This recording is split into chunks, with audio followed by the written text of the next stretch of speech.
За үзэгчтэй кофе нэвтрүүлэг 2 дахь чинь тантай уулзахад бэлэн боллоо. Нэг саяныхаа хүндтэй зочдыг танилцуулъя. Magic Choice санхүүгийн мэргэжсэн үйлчилгээний төвийн дархан дахь салбарын захирал Навчаа. За Magic Choice санхүүгийн мэргэжсэн үйлчилгээний төвийн сургалтын менежер Алтан Гэрэл. За аутсорсинг менежер Алтан Золноор урьдаа олцоод байгаа. Та бүхэнд өглөөний мэндийг хүргэе. Үзэгч олонтойгоо сүнчлэнэ гэж орж байна. Энэ өглөө кофе зай нэвтрүүлэгт маань хүрэлцэн ирсэн та бүхэндээ өглөөний мэндийг хүргэе. Нэвтрүүлэг маань эхлээд ярилцлага өрнүүлэхдээ халуун кофе цагаар дайлдаг уламжлалтай. Тэгэхээр та бүхэн маань кофе уух уу, цай уух уу? Кофе ууч. Цай ууч. За манай өглөөч. За санхүүгийн одоо мэргэжсэн үйлчлэгийн төвийн одоо багш сурагчид, багш суралцагч одоо менежерүүд ирсэн дээр бас нэг зүйлээ сонирхоод асуумаар байна л да. Манайхан санхүү гэхээр ерөнхийдөө нэг ерөнхий ойлголт байгаад байдаг тийм ээ. Гэхдээ яг санхүү гэж чухам юу юм? Санхүүгийн мэдлэг гэдгийг одоо энгийн төвшөнд одоо яг нэг 90 хүн ямар мэдлэгтэй байх хэрэгтэй байт юм болоо тийм. Одоо угаасаа яг санхүү эдийн засгийн мэдлэггүй болвол одоо цаашаа явхад хүндрэлтэй байна гэдгийг хүмүүс ерөөхдөө ойлгодог болсон байна тийм ээ. Тэгэхээр санхүүгийн мэдлэг үнэхээр одоо хэрэгтэй юу? Тэгэхээр сүүлд хийсэн нэг судалгаанаас харж үзэхэд бол өнөө үед байгаа хүмүүс зайлшгүй мэдэх ёстой мэдлгүүдийг бол гаргаж ирсэн байдаг байна. Тэгэхээр энэ мэдлэгт нэгдүгээрт нь тухайн хүнд компьютерийн мэдлэг заашгүй шаардлагатай, санхүүгийн мэдлэг шаардлагатай, хэлний мэдлэг гэсэн мэдлгүүд орсон байж байна. Тэгэхээр энэ санхүүгийн мэдлэг бол бид нар ажил дээр амьдрал дээр ажил хийя гэх юм бол компьютерийн мэдлэггүй бол ажил хийгээд үнэхээр хэцүү шүү дээ. Дээжлэхэн та одоо бизнесийн орчинд ороод хуваараа хэрэглээ болсон. Тийм, энгийн нэг хэрэглээ болж байгаа учраас та бизнес эрхэлж байгаа бол хувь хүнж байна уу, албан байгуулагч байна уу, тийм ээ, санхүү гэдэг зүйл, санхүүгийн мэдлэг гэдэг зүйл заашгүй хэрэгтэй болж байгаа юм. Тэгэхээр бид нар ер нь бол нярам нягтлан хүмүүсийг л санхүүгийн хүмүүсээ яриад байдаг тийм ээ. Тэгэхээр энэ хүмүүс санхүүгийн хүмүүс юм чинь бас санхүүгийн мэдлэгтэй болж таараа гэж боддог. Гэхдээ санхүүгийн мэдлэг гэдэг зүйл бол маш өөрөө том зүйл байдаг. Зөвхөн санхүүгийн тайлан баланс гаргахаас гадна энэ мэдлэг дотор маань гаргасан тайлангаа уншиж сурах одоо уншиж чадах чадвар бас байдаг байна. Тэр одоо гаргасан тайлан харж байгаа тухайн байгууллагын удирдах албан тушаалтан бол зөв одоо оновчтой ухаалаг шийдвэрийг гаргаж чаддаг гэсэн ийм ойлголт бол бас багтчихийдэг. Тэгэхээр эдгээр цааш ирээдүйд шийдэгдэх. Тийм. Тэгэхээр энэ бүх зүйл маш чухал ойлголтууд бас байдаг байна.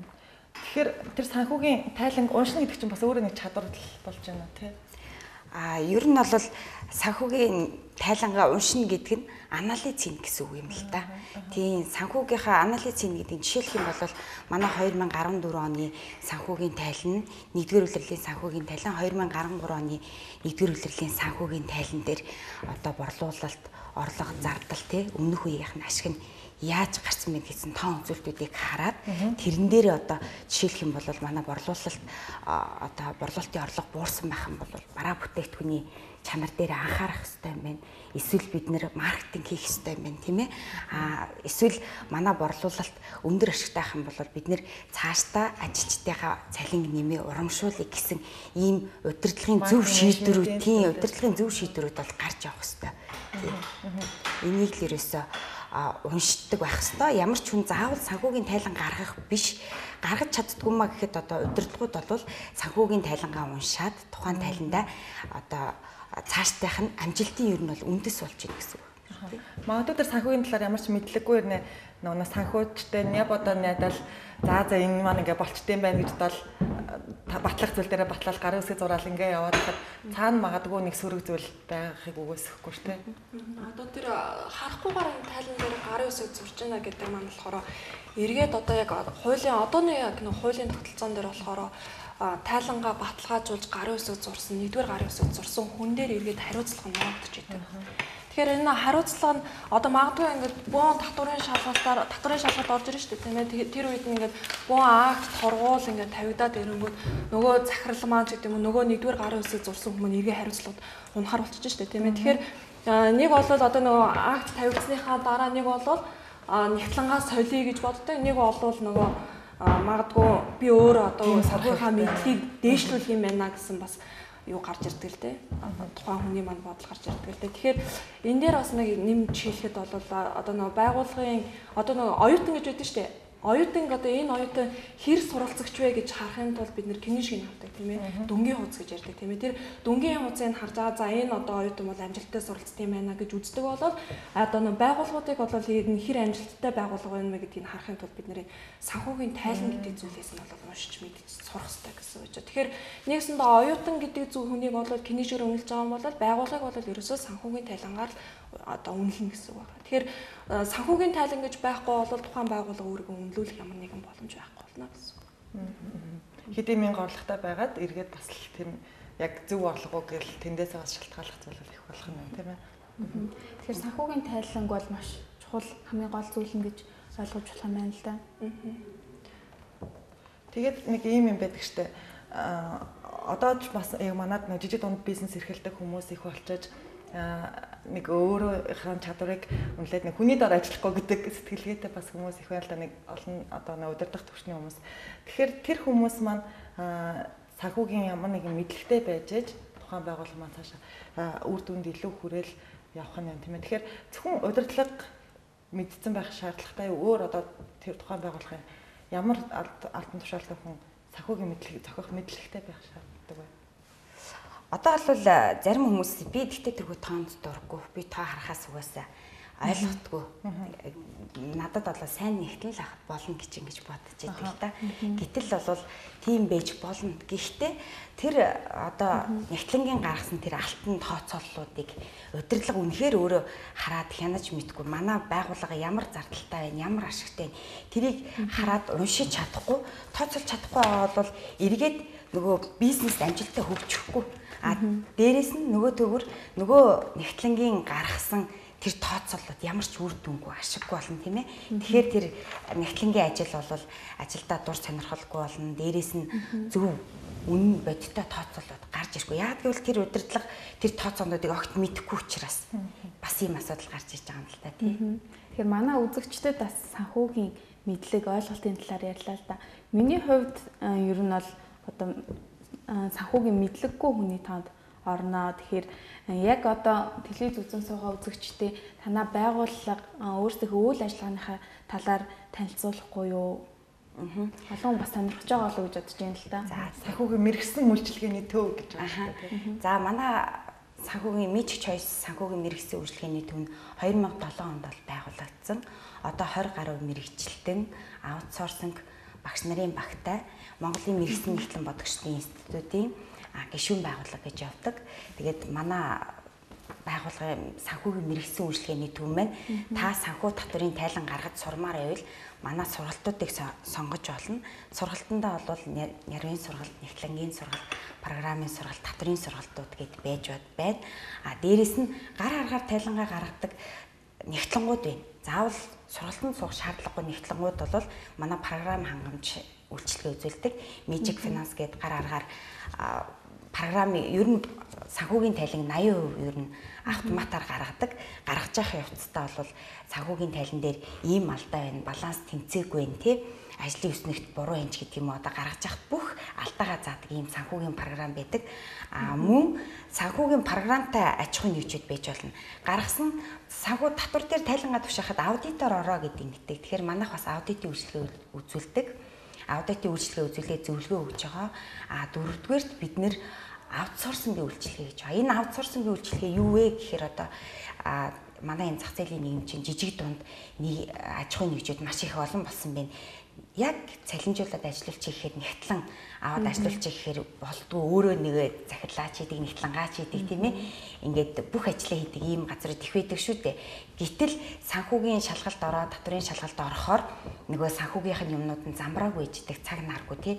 Ийм учраас манай сургалтын төв дээр мэрэгсэн үйлчилгээний төв дээр бүх санхүүгийнхаа баримтуудыг авчирж өгөөд манайх ийм үйлчилгээ хийдгээгээд манай төвд одоо даатгах гэсэн үг аутсорсингийн үйлчилгээ авчих юм бол бид нэр таны сар болгон өгдөг нийгмийн даатгалын тайлан, нөөтийн тайлан, татврын тайлантээс бүх санхүүгийн тайлангуудыг таны өмнөөс тушаагаад дээрээс нь татврын шалгалт орохоор бид нэр тэр таны өмнөөс гарсан эрсдлийг бид нэр хүлээн ийм үйлчилгээг бол хийдэг байгаа тийм.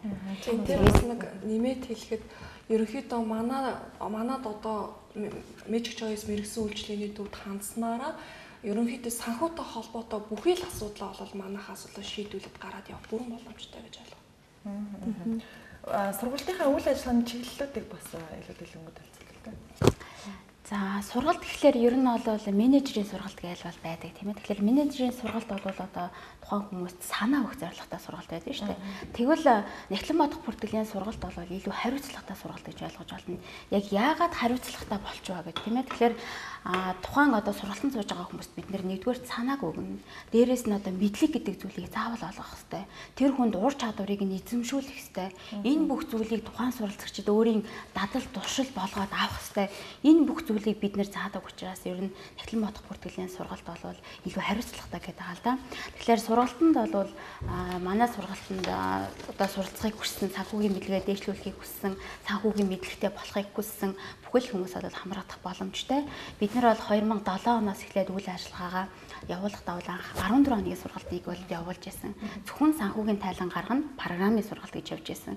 Ингээд гаргаа явж итэл чинь манай сургалтанд сууж байгаа хүмүүс бол анхан шатны баримтууд гэж юу юм бэ? Тэмээрээ тэрийг хэрхэн цэгцлэх юм бэ гэдгийг заашгүй мэдэх шаардлага гарч ирсэн л дээ. Тэгэхээр бид нар энийг зааж өгөх шаардлагатай учраас нэрвийн сургалтыг 2010 оноос бол нэмсэн байж байгаа.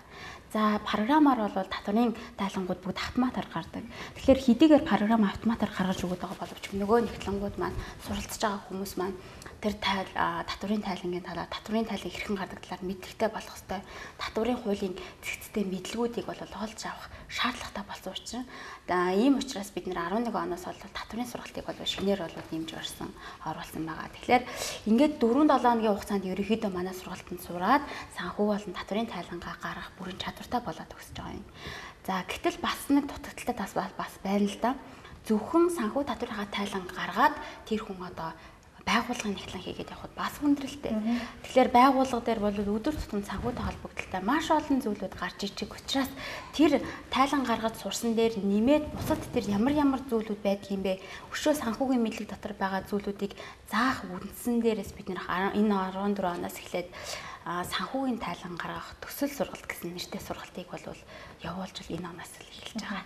Энэ сургалтынхаа бас яг гол одоо зорилго агуулгын тухайд бас.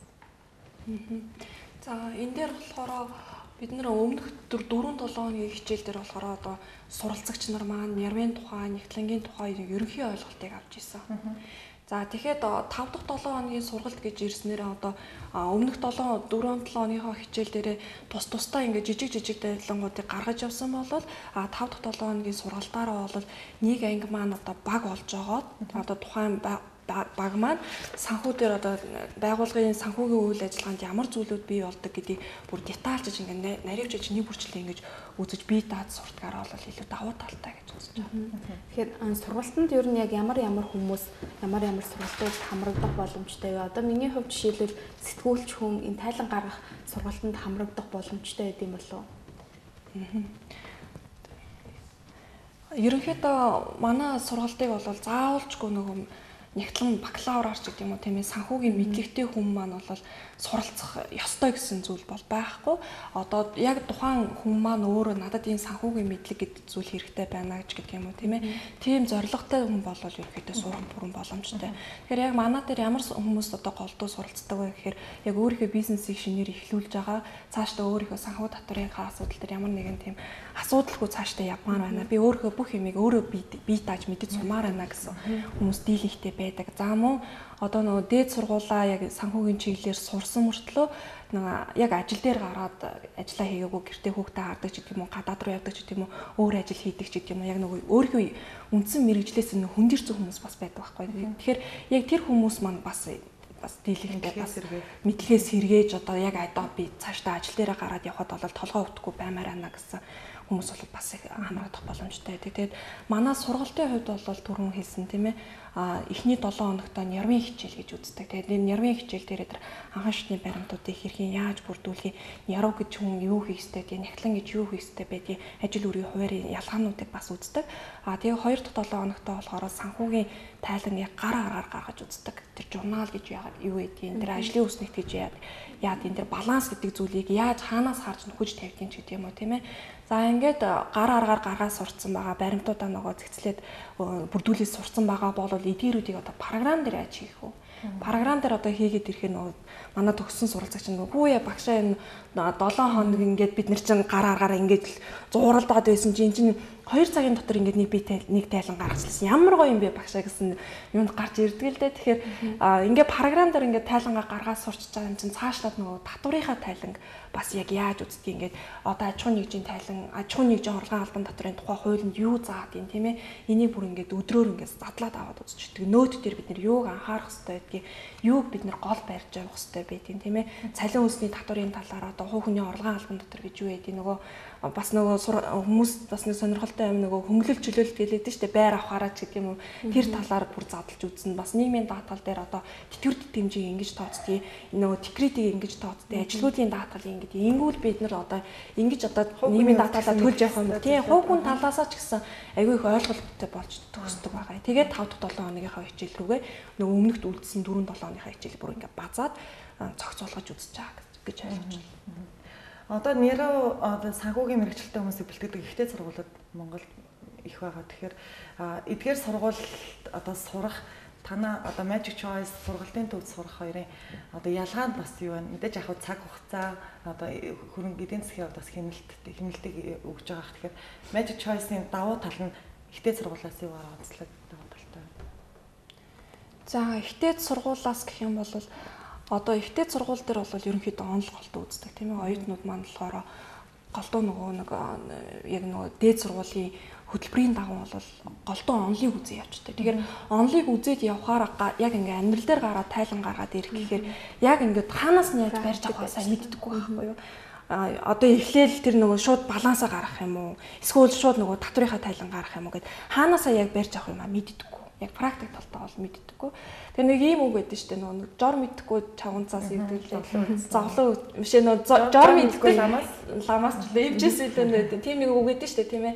Тэгэхээр тэрнтэй яг ялгаагүй практик дээр бас яг ямар санхүүгийн үйл явц процедур болдог гэдгийг онлоор нөгөө нарийн үздэггүй учраас энэ сургалтын төвүүд гэдэг зүйлүүд маань болохоор илүү яг нэг практик талдаа дээд сургуулийн нэг жоохон орхигдуулсан чимэглүүр тийм практик юмнуудыг бол голдоо зааж өгдөг. Тийм алтан гэрэл менежерийн хэлснэлтэй одоо энэ санхүүгийн тайлан гаргах нь бол маш чадвартай, ур чадвар тэгээд нэгтлангууд хэлдэг ш нэг тэгнээс толгоогоо гэдэг шиг одоо тий дээд сургуульд бол яг энэ санхүүгийн хичээл бол онл нь яваад хүндрээл явааддаг. Яг ингээд бацах гэхээр хүндрээд явчихсан дээрээс нь гэрийн даалгавраач хийдгүү ч юм уу эсвэл ингээд тийм хичээлдээ цол оюутнууд бол тийм ингээд орхигдчихороо гүцхэд хүнд идэг. Гэтэл манай сургалтын төв бол яг нэг сарын хугацаанд нь бол эхний 7 хоногт нэрвэн шалгалтын нэрвэн хичээл ороод тайлан гаргахад чинь тэр дид тайлангууд бэлтгэхэд тэр хичээл дээр шалгалтын аваад энэ хүний мэдлэг баталгаажингууд дараагийнх нь гар аргаар тайлангийг гаргуулад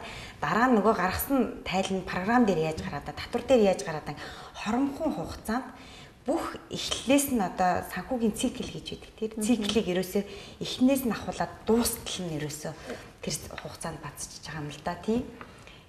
Тийм байна да тий. Тэгээд ер нь бол манайх сургалтын төвийн давуу тал бол бас төгссний дараа төгсөгч бүртээ одоо маш нарийн уялдаа холбоотой ажилладаг байгаа. Энэ нь ямар ч үстэй гэхээр санхүүгийнхаа тайланга 6 сарын туршид одоо 2 улирлын туршид манай сургалтын төв дээрээ гаргасан тайлангаа шалгуулад эсвэл багштайгаа хамтарч гаргаад дээрээс нь марцсан хичээлээ үзэх манайх санхүү цэгийн сайтны Tube санхүү цэгийн гэдэг сайт. Тэрнэр бол бид нэр манай мэргэжлийн багш нар бол хичээл заагаад нэрвтэй холбоотой санхүүтэй холбоотой хүмүүсийн байнгын алддаг тэр хичээлүүдийг бид нэр заагаад оруулсан байж байдаг. Тэр хичээлийг үн төлбөргүй үздэг. Дээрээс нь одоо шаардлагатай гэх юм бол файл санхүү цэгийн гэдэг тэр сайтн дээр бид нэр болохоор байгууллагад хэрэгтэй санхүүгийн бүхий л файлуудыг байршуулсан байж байгаа.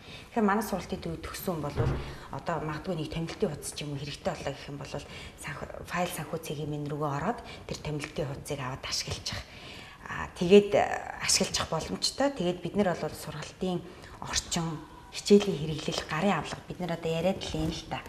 Нэрвэн сургалт гэхэд тийм одоо нэрвэн сургалт гэхэд одоо энэ хүн бол яг энэ нэрвэн өөртөө боловсруулсан тийм манай өөрсдийн боловсруулсан бүр гарын авлага энэ онол нь орлоо гэртээ үзэх даалгавар нь ингээд одоо онлон ороод гэртээ үзэх даалгавраа энэ дээрээ хийгээд явчихна. Эргээд энэ хичээлийн хэрэглэл гарын авлага нь бол өөрт нь үлдчихэж байгаа. Тэгээд энэ бүр хичээлээрээ ингээ гаргачихсан. Тэгээд бид нэр төгсөгч болгондоо санхүүгийн энэ Magic Finance гэдэг энэ сангийн яамны зөвшөөрлөлт энэ программыг өгч байгаа. Энэ програм бол тэр 80% нөгөө гараараа тайлангаа гарахад 80% автомат байгаа энэ програм байгаа тий. Тэгээд ер нь бол мэрэгжлийн ур чадвартай багш нар бол хичээл орж байгаа. Тийм тэгээд бид нэр багш нарынхаа ер нь ур чадвар дээр нэлээд анхаарч ажилладаг бас тий.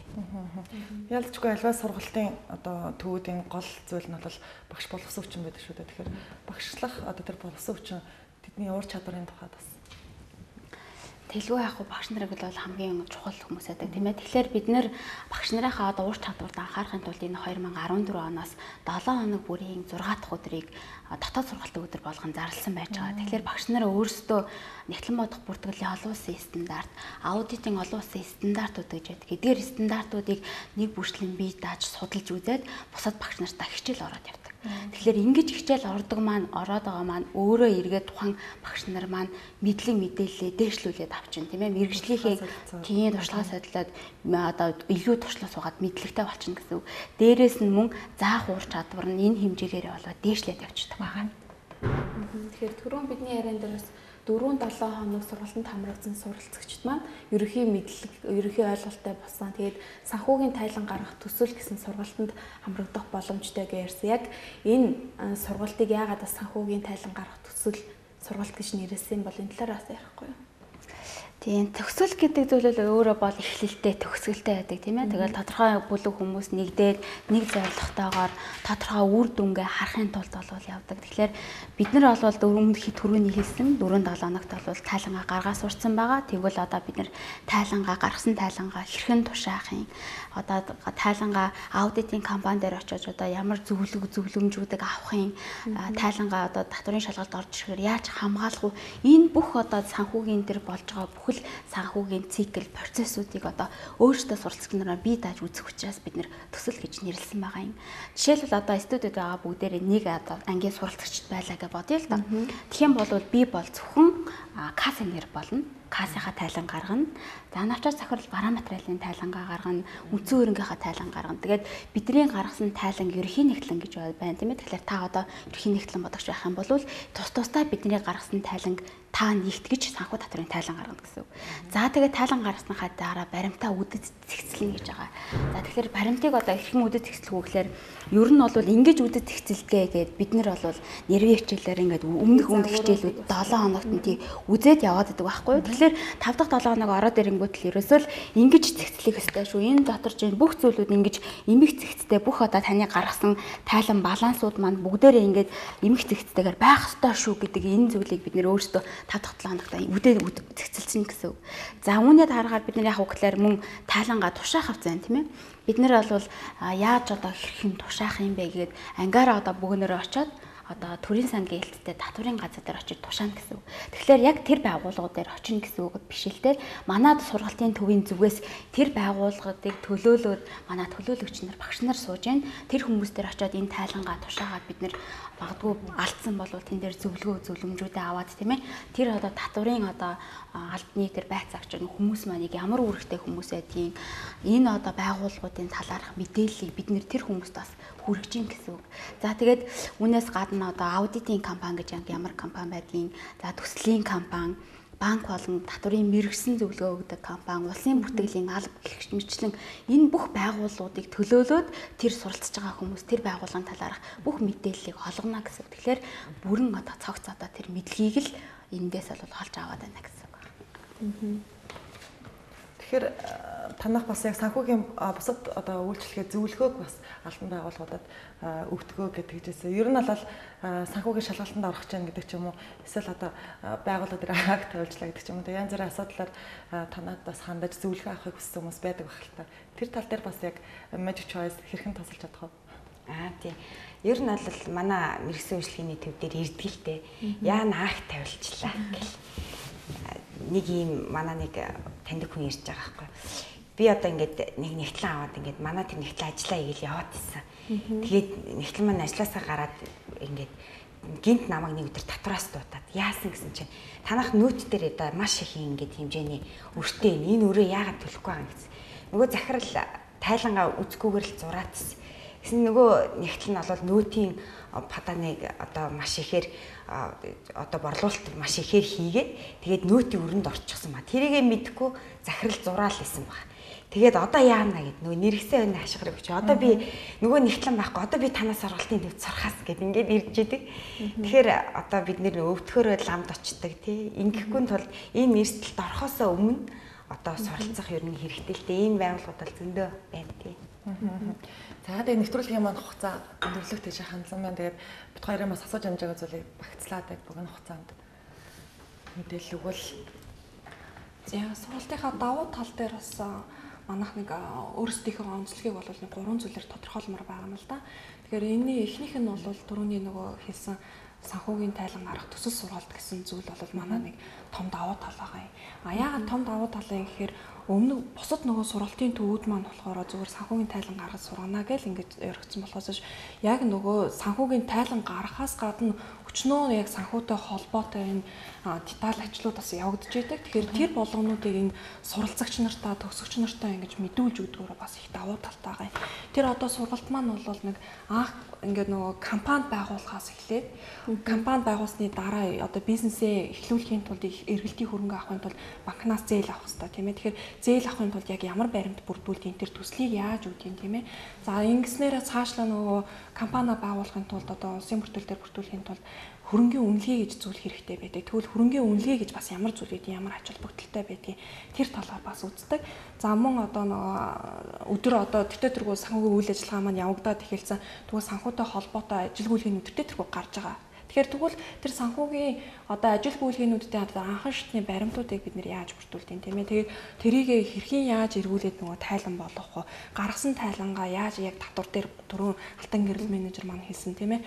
Яг ингээд татварын тэр санхүү төрийн сангийн хэлтс ч гэдэг юм уу, аудит ч гэдэг юм уу, татварын мэрэгсэн зөвлөх үйлчлэгийн яг ач холбогдол гэж юу гэдгийг одоо энэ бүх зүйлүүд дээр л ерөөсө гарах тийм гаргалгааг бол гаргаж өгдөг. Тэгэхээр энэ дээр болохоор бас нэмэлт хэлэхэд хүн одоо эрсдлээ мэдхгүйгээр эрсдлээ мэдгүй хүн одоо мэддэг хүн бол хизээч эрсдэлд ордог байхгүй тийм ээ. Тэгэхээр эрсдлээ одоо өмнө нь бид нар мэдхийн тулд энэ сургалтаараа бол голдуу ийм эрсдэл тохиолддог юм. Энийг ингэж гаргад юмаа гэдэг арга замыг л ерөөхдөө төлхөө харуулах зорилготой илүү давуу. Тэр арга замыг л Magic Choice зааж өгнө шүү. Тийм тэгээд манайх бас суралцагчийнхаа нэг цаг зав тохируулаад өглөө өдөр яриа гэдэг 3 хэлж хэрэгжүүлдэг.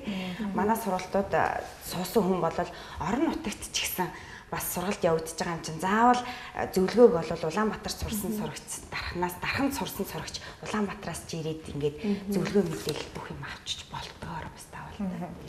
За тэгээд энэ өглөө бас бидний урилгыг хүлээн авч эсэд маань хүрэлцэн ирж сонирхолтой мэдээлэл хүргэсэн та бүхэндээ баярлалаа. Тэгээд байгууллагуудын маань бас удирдлагууд бас нэгийг ойлгож тийм ээ нэрвуудаа сургая өөрөө ч гэсэн бас нэг мэдлэг мэдээлэлтэй болъё. Юун дээр би гар үсэг зурах гэдэг энийх нь бас үнэн зөв нь хаана байна гэдгийг мэдчихдэг. Тийм одоо мэдлэг мэдээлэлтэй болох боломжийг бол Magic Choice санхүүгийн мэргэжлийн үйлчлэгийн төв манаас олгож байгаа юм байна. Тэгээд дэлгэрэнгүй мэдээллийг та бүхэн бас дэлгэцэн дараа гарч байгаа утсаар бас сонирхоод асах боломжтой. Тэгээд өргөдөрсөн зочдод бид цаг конференц байлаад Үдэн гарахта TV зонцгуулийнхаа шинэ дугаарыг санаа зовгийн бэлэг болгодгийн та бүхэндээ ажилд амжилт хүсье. Баярлалаа. За энэ өглөө хүрэлцээрсэн зочдод нэвтрүүлгийн төгсгөл дахин танилцуулахад Magic Choice санхүүгийн мэргэжлийн үйлчлэгийн төвийн за дархандах салбарын захирал Навчаа, за тус төвийн сургалтын менежер Алтан Гэрэл, за аутсорсинг менежер Алтан Зул нар байлаа. Тэгээд бидэнтэй хамт байсан. Тийм манай бас Magic Choice санхүүгийн мэргэжлийн үйлчлэгийн төвөөс танаа хамт олонд бас ийм санхүүгийн одоо санхүүгийн үйл ажиллагааны ийм хойнлыг бас хийлэг болох. За баярлалаа. За тэгээд бидэнтэй хамт байсан үзэгч та бүхэндээ баярлалаа. Кофе заа хэсэг хугацаа дараа тантай шинэ зочдтой уулзах болно.